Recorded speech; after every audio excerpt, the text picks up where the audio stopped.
자, 굉장히 중요한 시기입니다. 고등학교 1학년 1학기 중간고사. 이때 이 공부 정체성이 결정이 됩니다. 아, 내가 상위 레벨이구나. 내가 어디구나. 우리 중학교 땐 다 A예요. 그런데 고등학교에선 잔인하게 이제 세분화되기 시작합니다. 그 인식이 본인만 가지게 되는 게 아니라 선생님도 가지게 됩니다.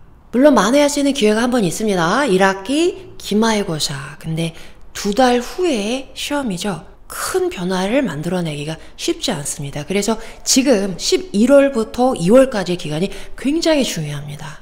자, 바로 내년 4월입니다. 지금 준비가 되어야 합니다. 자, 중학교 영어하고 고등학교 영어는 굉장히 다릅니다. 딱 봐도 글밥이 어마어마하게 많아지죠. 게다가 자, 여기 내용 볼까요? 어떤 내용 나오냐면 전시장에 갔을 때 이런 얘기 나옵니다. 고등학교로 들어가면 인류의 서식지가 글의 뎁스 자체가 달라집니다. 게다가 문장도 짧죠. 문장 길어지죠. 지문도 많아지고 문항수도 당연히 늘어납니다. 고등학교로 올라가게 되면 이제 점점 수능의 비중이 커지기 때문에 내신도 수능 스타일로 완전히 전환이 됩니다. 수능 스타일로 끝나는 학교도 있고요. 또 일부 한 반 정도 학교에서는 만점 방지 문항들이 또 추가가 되기도 합니다. 서술형으로. 그것도 조금 이따 보여드릴게요. 아무튼 수능으로 수능 스타일로 전환이 되어야 한다는 얘기죠.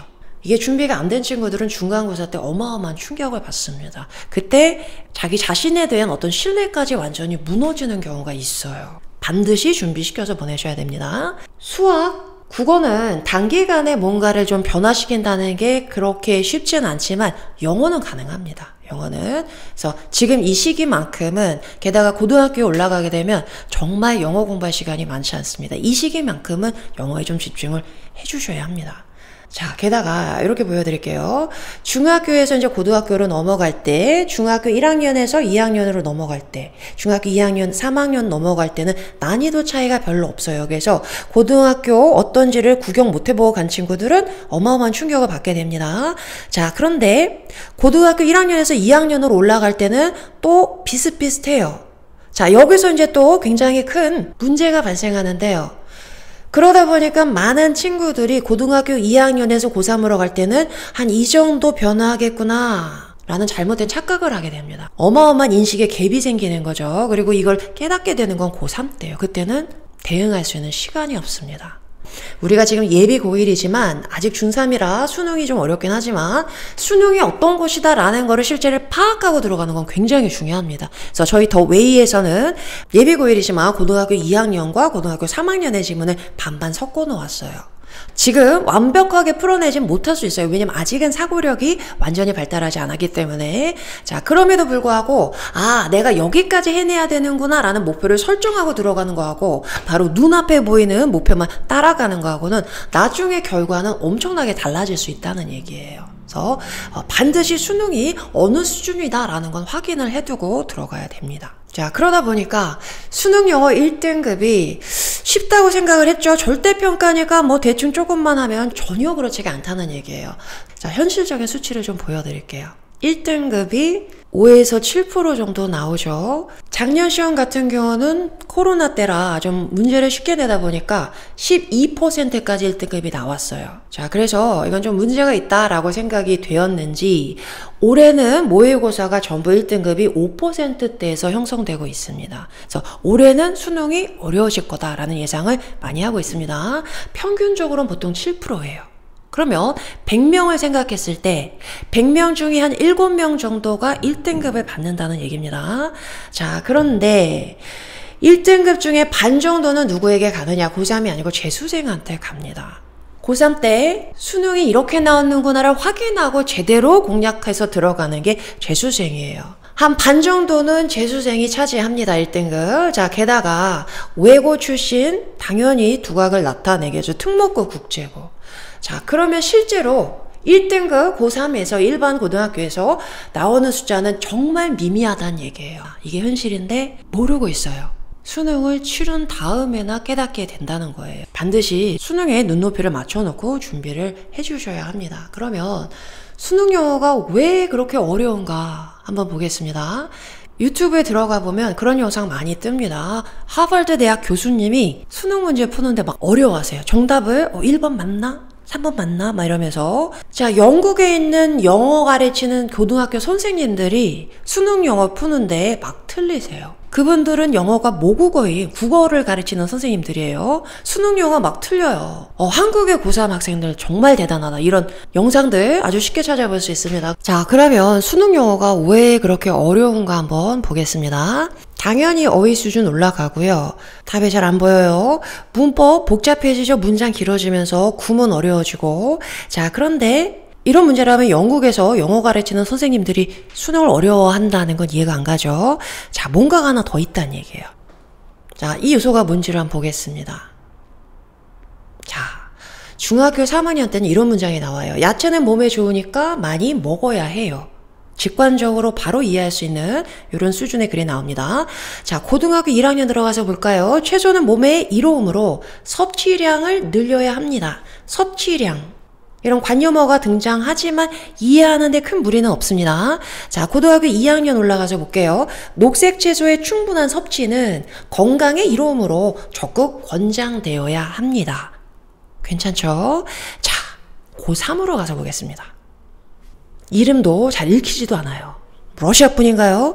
엔젤라 M. 집코빅 박사가 이끄는 세계 영양학회에서 2021년 발표한 연구 결과가 보여주듯이 채소 섭취의 빈도 및 비중 확대가 우리 건강에 미치는 긍정적 영향은 절대 간과해서는 안 될 수준에 이른다. 이런 식이에요. 다 읽었는데 머리에 남아있는 게 없습니다. 제가 처음 이제 수능 준비를 해봐야겠다 생각하고 수능 문제를 풀었던 날이 제가 잊을 수가 없는데 45분의 아이들이 풀어줘야 됩니다. 저는 처음 문제 풀었을 때 2시간 걸렸어요. 다 풀고 나서 얼굴 막 시뻘개져가지고 머리에 막 김나고 막 화가 났어요. 그때 한 3일 동안 이 출제한 출제위원들을 막 욕했던 것 같아요. 뭐 이딴 문제를 내가지고 아이들 힘들게 한다고. 자, 그런데 가만히 생각해 봤어요. 도대체 왜 이렇게 어렵게 내느냐. 이제 여러 자료 찾아보고 또 유명한 선생님들 강의 저도 다 들었습니다. 이제 연구를 해야 되니까. 책도 찾아보고 했더니 자, 왜 이렇게 어렵게 내느냐. 저도 이제 학교를 떠나서 비즈니스에 속해 있었던 지가 이제 20년이죠. 그러다 보니까 학계에서 쓰는 언어를 이해를 못하고 있었던 거예요. 업계에서 아까 같이 그렇게 말하는 분들이 있으면 배짱당하죠. 비즈니스 쪽에서의 언어라는 거는 의사 전달의 수단입니다. 가능한 한 단순하고 명료해야 합니다. 자, 그런데 학교에서 쓰는 언어는 의사 전달의 수단이 아니에요. 학교에서 학자분들은 최대한 두뇌에 자극을 주어서 사고력과 창의력을 확장시키는 일을 하시는 분들이에요. 그리고 그 수단이 언어인 거고요. 가능한 복잡하고 현학적인 언어를 써서 사고력을 확장시키는 거. 이게 그분들이 하는 일이고 그 정당한 수단이 언어인 것입니다. 당연히 학교에 들어갈 우리 아이들에게도 이 능력을 가지고 있는지를 물어보겠죠. 자, 이걸 이제 이해하고 나서 수능 글을 보니까 이제 수능 글이 아름답게 보이기 시작하더라고요. 굉장히 잘 쓴 글들이 많습니다. 굉장히 기발한 생각들도 많고 주장들도 많고요. 자, 그러면 이제 저 혼자 그걸 아름답게 보면 안 되겠고 우리 아이들이 이 글을 이해할 수 있도록 이제 도와줘야 되겠죠. 제가 2년 동안 수능 자료도 준비하고 자, 어떻게 글 읽기를 해야 되느냐 이것도 연구를 했는데요. 제가 연구하고 정립한 글 읽기 방법 이제 보여드리겠습니다. 자, 첫 번째는 이겁니다. 쉽게 나만의 언어로 자, 어떻게 하는지 보여드릴게요. 자, 이렇게 긴 글이 나와 있습니다. 수능 문제는 디테일한 정보를 물어보지 않습니다. 글 전체에 흐르고 있는 작가의 주장을 파악할 수 있느냐 이걸 물어보는 시험입니다. 자, 게다가 우리 뇌의 에너지는 한정되어 있습니다. 불필요한 정보가 자꾸 들어가면 당연히 사고력이 저하가 될 수밖에 없습니다. 그래서 불필요한 곁다리는 당연히 쳐내고 가야 됩니다. 대표적으로 4가지가 있습니다. 이렇게 자, 한번 들어가서 보겠습니다. 고유명사죠. 이런 게 고유명사는 필요하지 않다고 했습니다. 게다가 어느 학회에서 언제 발표했느냐는 중요한 게 아니죠. 발표한 내용이 중요합니다. 자, 싹 지워주고 갑니다. 자, 그 다음에 빈도 및 비중 확대 이런 게 열거죠. 열거가 나올 때는 편하게 다가오는 거 하나만 잡고 나머지는 지우고 갑니다. 자, 그 다음에 우리 건강, 당연히 우리 건강이겠죠. 뭐 어렵진 않지만 불필요한 정보는 자꾸 지우면서 갑니다. 자, 그 다음에 절대 간과해서는 안 될 수준에 이른다. 강구한다는 것 자체가 부정적인 거죠. 자, 그런데 안 될 수준에 이른다. 다시 한번 부정해 놓고 있습니다. 영어에서 굉장히 많이 나오는 이중부정입니다. 자, 이 이중부정이 우리 뇌 피로도를 어마어마하게 올려놓습니다. 자, 그럼 어떻게 프로세스 하느냐? 이중부정은 결국은 둘 다 지우면 긍정이 되는 거죠. 그냥 지워주시면 돼요. 자, 그럼 요것만 남아요. 어떻게 읽어줘요? 채소 섭취 많이 하면 건강에 좋습니다. 채소 몸에 좋아. 이렇게 쉽게 나만의 언어로 읽어내는 거. 이게 첫 번째 전략입니다. 자, 그 다음에 두 번째 보여드릴게요. 처음에는 쉽게 읽는다고 했습니다. 자, 특히 첫 문장이 가장 복잡한데요. 영어에서는 글의 주제를 첫 번째 문장에서 밝히고 가는 두 가지씩 지문이 굉장히 많습니다. 첫 문장이 제일 난해하기 때문에 전 항상 아이들에게 첫 문장을 2번 읽어라 이렇게 얘기를 해줍니다. 첫 문장을 이렇게 간단하게 요약했다. 그러면 절반의 성공이다. 거의 풀었다라고 봐도 무방합니다. 자, 그 다음에 두 번째는 뭐냐? 두 번째는 구조적으로 읽어주셔야 됩니다. 첫 번째 문장이 나오고 두 번째 문장이 따로 노는 게 아니죠. 첫 번째 문장과 다 연결되어 있습니다. 자, 그러면 어떻게 연결되어 있느냐 이걸 파악하고 문장을 읽어내려가는 게 굉장히 중요합니다. 연결하는 방법은 3가지밖에 없습니다. 자, 첫 번째, 재진술. 자, 작가도 자기가 이렇게 난해하게 글을 써놨으니 독자들의 이해를 돕기 위해서 다시 한번 설명을 해주겠죠. 그래서 표현 방식만 다르게 동일한 내용을 반복해 줍니다. 그게 재진술이에요. 어려운 글일수록 재진술의 반복인 경우가 많습니다. 어떤 글은 한 글이 5개 문장으로 구성되어 있는데 전부 재진술이에요. 자, 그러면 두 번째 문장에 너무 어려운 단어가 나왔어. 그럼 우리 아이들은 어떠냐면 모르는 단어가 나오니까 위축된단 말이에요. 좀 읽어 내려가다 보니까 그 밑에 너무 복잡한 문장이 나왔어. 이해가 안 가. 그러면 멘탈이 이제 무너지기 시작한단 말이에요. 이렇게 한번 무너지고 나면 그 여파가 그 다음 지문, 심지어 그 다음 시간까지 연결이 됩니다. 그런데 이 문장의 재진술이라는 걸 내가 파악하고 있다면 5개 문장을 모두 다 완벽하게 이해하지 않아도 상관없겠죠. 5개 중에서 확실하게 내가 1-2개, 2-3개만 잡고 있어도 이 글을 이해할 수 있다는 얘기예요. 구조를 내가 파악할 수 있으면 다소 어려운 부분이 나오더라도 넘어갈 수 있는 여유가 생긴다는 거죠. 그래서 구조적으로 읽어내는 게 굉장히 중요합니다. 자, 그 다음에 두 번째는 예시. 이건 아주 반가운 부분. 구체적으로 예를 들어주기 때문에 이해가 훨씬 쉬워지죠. 자, 그 다음에 세 번째가 반론입니다. 이제 이건 연습 많이 해나가야 되죠. 자, 이런 글이죠. 많은 사람들은 이렇게 믿습니다. 그러나 뒤에 작가의 주장이 나오는 거죠. 앞으로 이 구조는 많이 연습하게 될 겁니다. 자, 이렇게 첫 번째 문장에서 내가 닻을 내리고 그 다음에 글의 구조를 파악해나는 거. 요게 모든 글 읽기의 기본입니다. 이건 영어뿐만 아니라 국어도 마찬가지입니다. 국어도 비문학 굉장히 어렵게 나옵니다. 우리말인데 영어 못지않게 난해하게 나옵니다. 쉽게 구조적으로 이거는 국어에도 똑같이 적용될 수 있는 겁니다. 일단 영어에서 연습이 되면 국어에도 그 다음에 적용해 나가야 합니다. 자, 약간 추상적으로 들리셨을지도 모를 것 같아요. 그래서 저희가 실제 수능 문제에 한번 적용을 해보도록 하겠습니다. 자, 너무 부담 가지지 마시고 제가 도와드릴 테니까 같이 한번 풀어보실게요. 자, 이 문제는 작년 수능 문제입니다. 34번 문제는 대표적인 킬러 문항입니다. 그래서 안정적으로 1등급이 나오는 친구들도 얘는 일단 건너뛰고 가라고 합니다. 괜히 풀었다가 안 풀리거나 그러면 멘탈 무너지기 때문에 다 풀고 나서 시간이 남은 경우에 돌아와서 푸는 문제입니다. 자, 이 문제 같이 한번 저랑 풀어보시겠습니다. 자, 첫 번째 문장은 몇 번? 2번 읽는다고 했습니다. 자, 들어가서 보겠습니다. Successful integration of an educational technology. 자, 뭐라고 나왔습니까? 성공적인 통합. 이런 식이에요. 뭔가 확 와닿지가 않죠.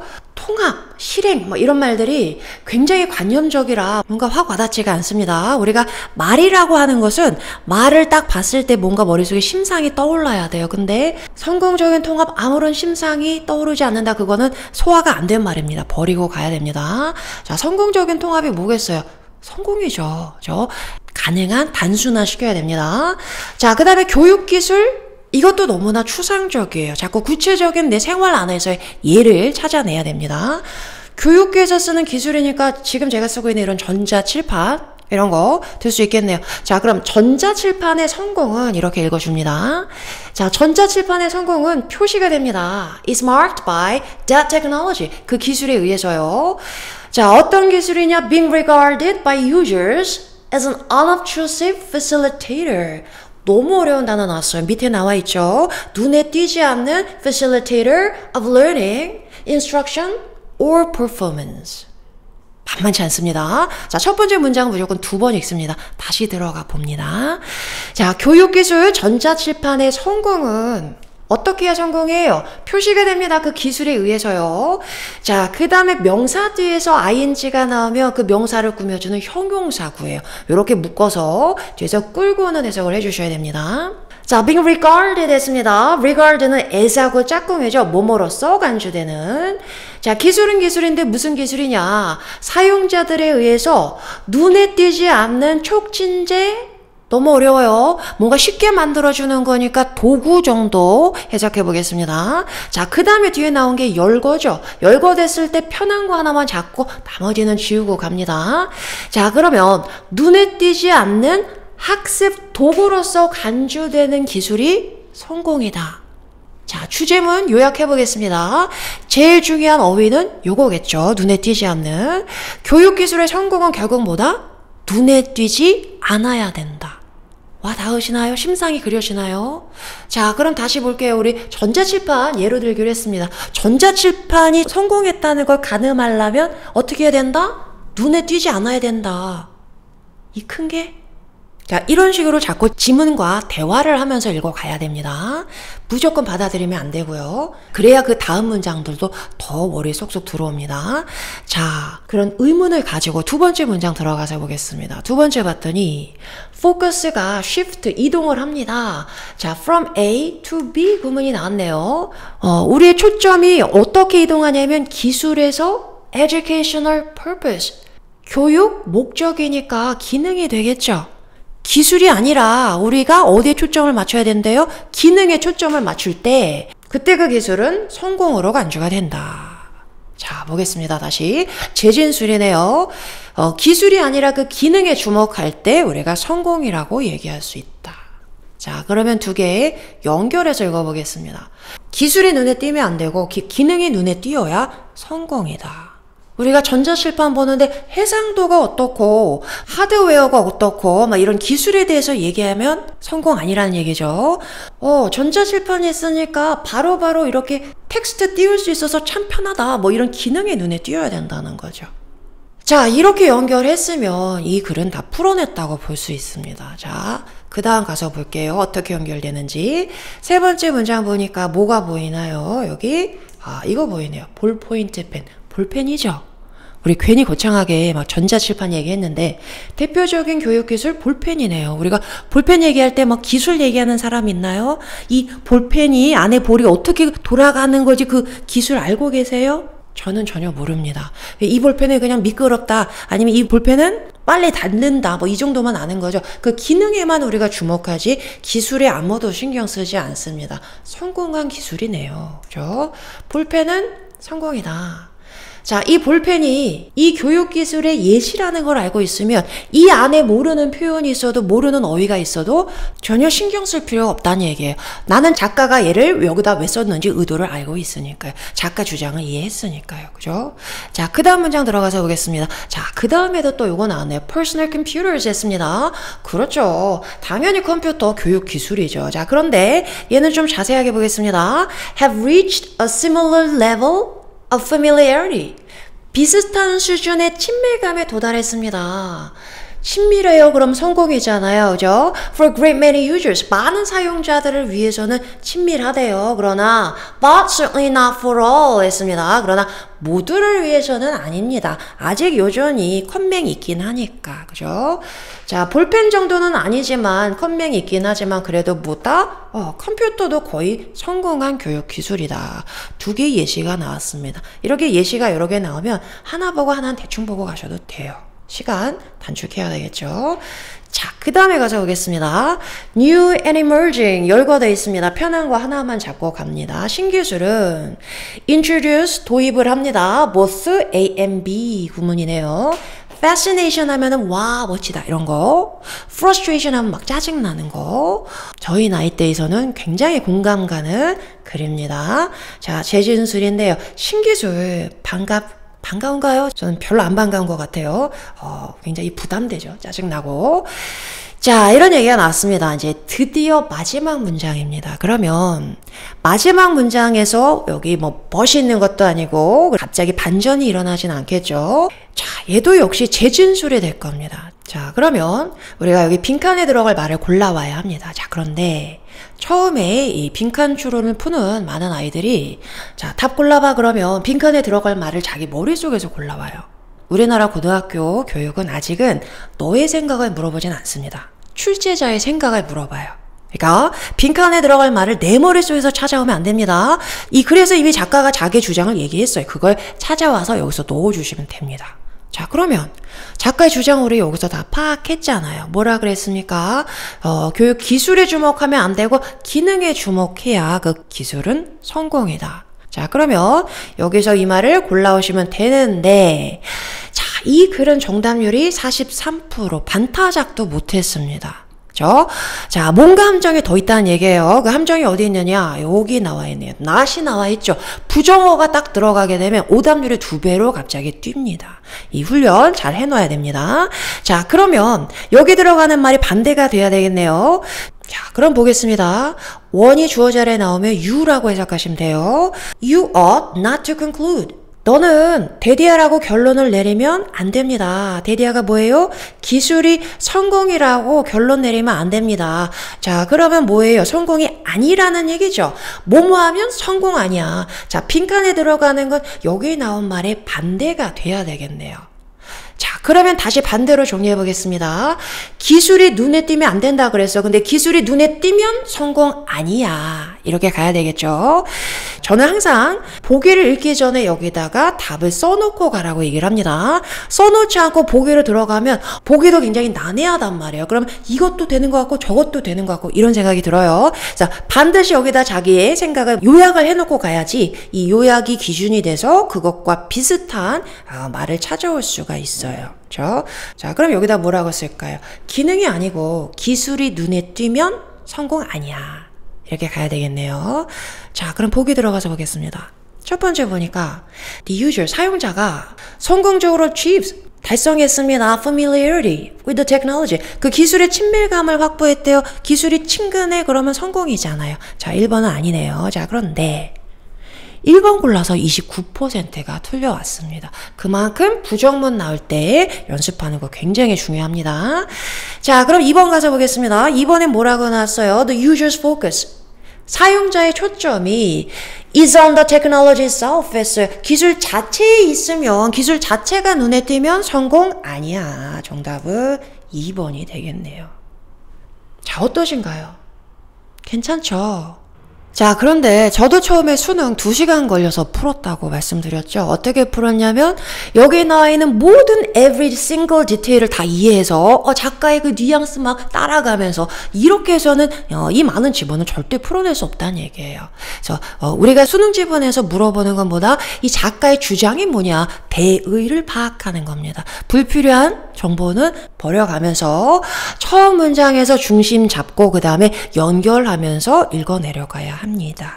한편으로는 우리가 당연히 어휘 실력 쌓고요. 문법, 구문 연습 다 해야 됩니다. 그 랭귀지 차원에 우리가 실력 쌓기도 해야 되지만 그와 병행해서 뭐가 돼야 되냐면 글 읽기 연습, 요게 돼야 됩니다. 그래서 이 분석을 꾸준히 해나가면서 글을 읽는 방법이 내 몸에 체득이 되어야 합니다. 자, 좋은 수능 지문들을 가지고 글 읽기 연습을 꾸준히 해나가면서 이 글 읽기 방법이 내 안에 체득이 되어야 합니다. 이 작업을 저희가 4개월 동안 아이들에게 시켜줄 겁니다.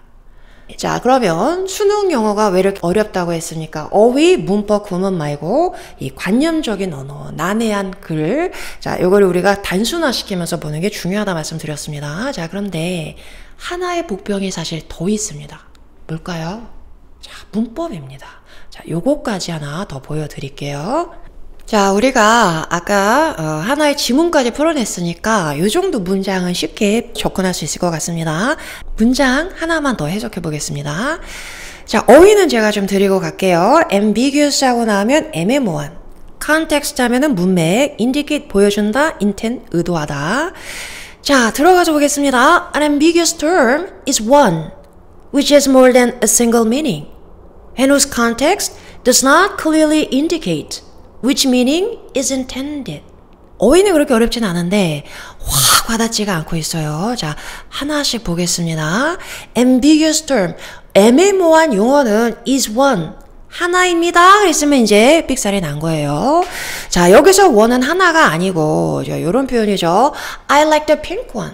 내가 친구하고 막 우산 사러 갔어요. 노란색 우산 예쁘다, 빨간색 예쁘다 그랬더니 친구가 I like the pink one.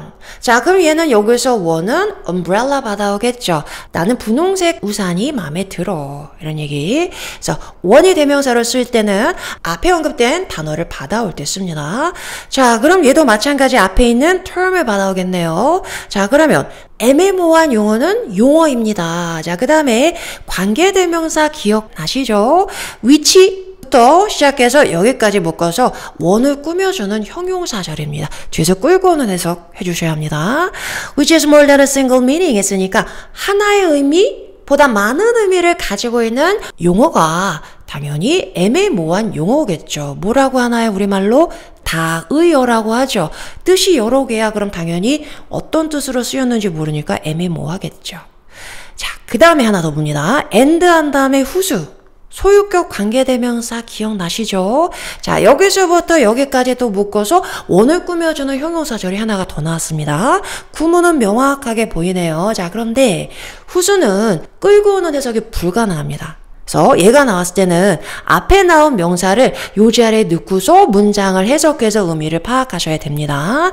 자, 그런데 넣을 때 후수는 소유격 관계대명사니까 소유격의 형태로 넣어주셔야 됩니다. 해볼게요. 자, 원은 앞에는 term을 받아온다고 했습니다. 그럼 얘를 term을 소유격 형태로 terms, context가 되겠죠.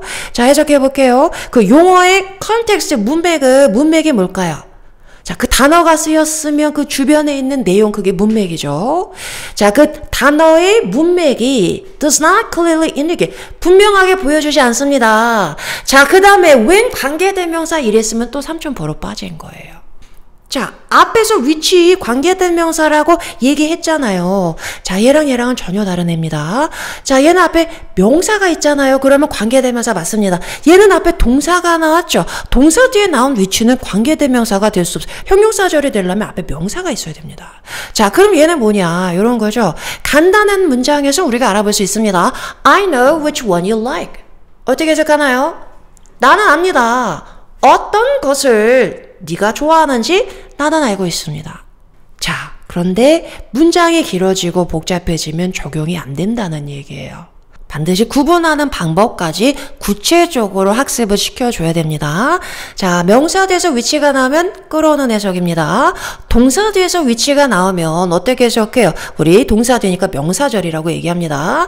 자, 동사 뒤에 나서 그러면 어떤 것을 네가 좋아하는지, 위치는 뒤에 나온 명사를 꾸며줘요. 어떤 것을 네가 좋아하는지 나는 압니다. 자, 그대로 적용해 볼게요. which meaning 했으니까 어떤 의미가 의도되었는지를 명확하게 보여주지 않는 어휘가 애매모호한 용어겠죠. 자, 이렇게 정확한 해석을 하는 데 있어서의 걸림돌은 사실은 어휘가 아니라 문법인 경우가 훨씬 더 많습니다. 자, 그런데 저희 아이는 중학교 때 문법 꽤 했는데요. 중학교 때 문법은 문법 문제를 풀기 위한 문법이에요. 문법 문제는 애들이 잘 풉니다. 3,800지 뭐 드립 다 풀었어요.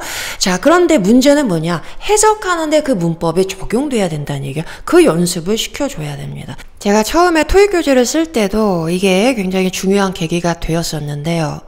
자, 문법을 알려주는 건 굉장히 간단합니다. 명사 뒤에 나오면 위치 끌어오는 해석하고 동사 뒤에 나오면 어떤 것 하고 해석하는 거야. 간단하죠? 자, 그럼 오늘 다 배웠어요. 그러면 이제 위치가 나오는 문장이 막 자유자재로 해석이 되나요? 그렇지 않더라는 얘기예요.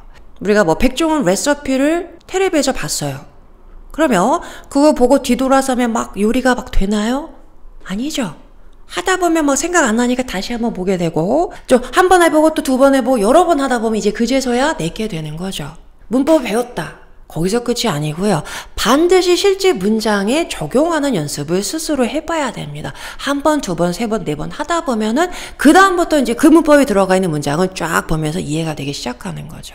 그래서 이 연습을 하는 게 굉장히 중요합니다. 그래서 제가 그때 도입했던 방법이 바로 뼈대 바르기입니다. 오늘 투부정사를 배웠다 그러면 투부정사에 관련된 문장이 30문장이 나와요. 거기서 실제로 아이들이 적용하고 해석하고 연습을 해보게 만드는 거죠. 자, 이 뼈대 바르기 교재를 쓰고 나서 아이들의 성적이 엄청나게 많이 올라갔습니다.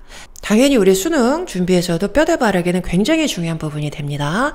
자, 그래서 이 뼈대 바르기 문장을 제가 발췌를 했는데 전부 학력평가원에서 낸 모의고사 기출 지문에서 발췌했습니다. 결국은 우리가 수능을 풀어내기 위해서는 그 학력평가원의 그 지문의 스타일에 익숙해지는 게 중요하니까요. 이거 한 2달 걸렸습니다. 제가 뭐 알바 시키지 않고요. 연구원 시키지 않고 제가 전부 직접 퀄리티가 좋아야 되기 때문에 발췌했습니다. 무려 815개의 문장을 통해서 아이들이 문장을 해석에 적용하는 연습을 하게 될 겁니다. 자, 그 다음에 하나가 더 있는데요. 자, 오늘 내가 투부정사 배웠어. 그럼 투부정사 다 기억해요. 그런데 일주일 지나고 한 달 지나고 나면 가물가물해지죠. 우리는 전부 망각의 동물이기 때문에 잊어버릴 수밖에 없습니다. 그래서 반드시 반복을 해줘야 되는데 그렇다고 제 수업을 계속 들을 수는 없겠죠. 그래서 제가 항상 수업을 하고 나면 그날 배운 문법 내용을 한 장의 A4 용지 딱 반으로 접어서 가지고 다닐 수 있도록 정리해서 나눠줬는데요. 그걸 모아놓은 게 묶어놓은 게 문법 노트입니다. 굉장히 얇은 이 책인데 이 책은 아마 아이들에게 평생의 문법책이 될 겁니다. 그래서 우리 더 웨이 수업 4개월 끝나고 졸업하고 나서도 얘는 6개월에 한 번씩 반복해줘야 됩니다. 까먹지 않도록. 자, 그래서 문법 노트와 뼈대 바르기 통해서 문법의 달인이 되어야 합니다. 문법에서 흔들려가지고는 이 어려운 수능의 지문을 이해하기란 불가능합니다. 자, 게다가 고등학교 들어가서 바로 코앞에 다가온 내신 시험에서 대치동 인근의 고등학교들은 한 반 정도는 이런 서술형이 나오는데요. 자, 이걸 풀어내기 위해서는 문법이 굉장히 중요합니다. 자, 요 문장을 이렇게 요 단어들을 가지고 영작을 해줘야 되는데 순서만 바꿔놓은 게 아니고요. 여기선 지금 engage하고 동사로 나왔지만 실제로 작문에서는 얘가 형용사로 들어갑니다. engaging plus 하고요. 그러니까 동사에다 ing, ed를 붙이면 형용사가 된다. 언제 ing를 붙이고 언제 ed를 붙이는지 이런 문법이 이해만 되는 게 아니라 내가 적용하는 것까지 돼야 된다는 얘기예요. 문법이 굉장히 중요합니다. 자, 이 글 같은 경우는 이 지문은 당연히 수업 시간에 나눠준 지문입니다. 빵꾸가 뚫려 있고 여기 들어가는 영작해라. 그러면 달달달 외우면 풀 수 있겠네요. 그렇지 않고요. 여기 들어가는 문장을 그대로 여기 적용하는 게 아니고요. 선생님이 문장을 변형해 놓으신 거예요. 그러면 이 주어진 어휘들을 가지고 내가 그 자리에서 중간고사를 보면서 영작을 할 수 있어야 됩니다. 그러니까 내신에서 좋은 성적을 받기 위해서는 문법이 그만큼 어마어마하게 더 중요합니다. 우리 더 웨이에서는 아이들의 영작까지 다 지도해서 내가 배운 문법을 알아보는 게 아니라 스스로 적용해서 쓸 수까지 있도록 훈련을 시킵니다. 자, 그래서 커리큘럼은 이렇게 진행이 됩니다. 이렇게 진행이 되는데 더 구체적인 저희 커리큘럼과 그리고 저희가 아이들의 학습을 진작시키기 위해서 어떤 인센티브를 적용을 하고 그리고 여러 가지 기재를 만들어 놓았는지 직접 오셔서 상담해 주시면 좋을 것 같습니다. 오늘 설명은 여기까지 드리도록 하고요. 여러분 많은 문의 주시길 기다리고 있겠습니다. 감사합니다.